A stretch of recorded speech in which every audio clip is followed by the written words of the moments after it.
Dans un grand château vivait la princesse Lila. Elle n'avait qu'1 an et demi, mais tout le monde connaissait déjà sa réputation.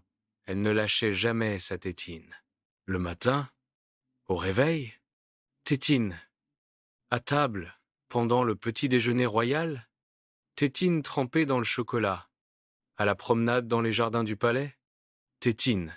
Même pour saluer les invités étrangers, Lila faisait un signe de la main avec sa tétine bien vissée dans la bouche.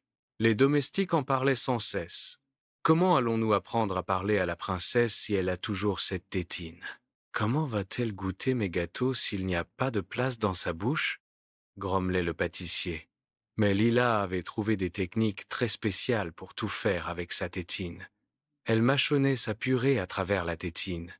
Résultat, la purée volait parfois comme un volcan quand elle appuyait trop fort. Elle faisait des discours royaux, mais on entendait seulement « pfff ». Les ministres faisaient semblant de comprendre, hochant la tête gravement. Elle refusait de prêter ses jouets, sauf si on lui donnait une autre tétine en échange. Un jour, le roi en eut assez. « Ma fille, il faut te comporter comme une vraie princesse. » Lila le regarda sérieusement et lui mit sa tétine dans la bouche. Le roi, surpris, se retrouva à sucer la tétine devant tout le monde. Silence dans la salle du trône.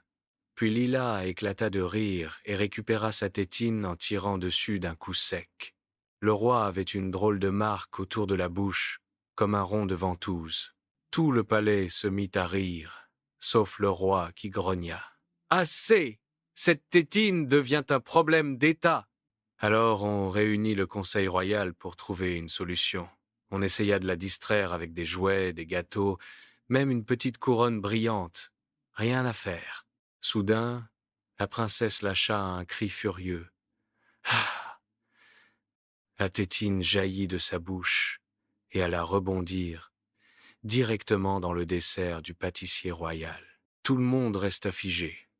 Le pâtissier, horrifié, tenait son énorme gâteau couvert de crème avec la tétine plantée en plein milieu. Et là, la princesse Lila éclata de rire, tapa dans ses mains et plongea la tête dans le gâteau pour récupérer sa précieuse tétine. Elle en sortit barbouillée de chantilly, la tétine de nouveau dans la bouche et un grand sourire victorieux. Le roi soupira. Bon, au moins, elle partage la chantilly. À partir de ce jour, on la surnomma la princesse Chantilly à la tétine. Et les pâtissiers de la ville inventèrent un nouveau gâteau, un énorme fraisier décoré avec une tétine en sucre. Morale de l'histoire. Parfois, les petits défauts des enfants deviennent leurs plus grands atouts, surtout quand ça fait rire tout le monde.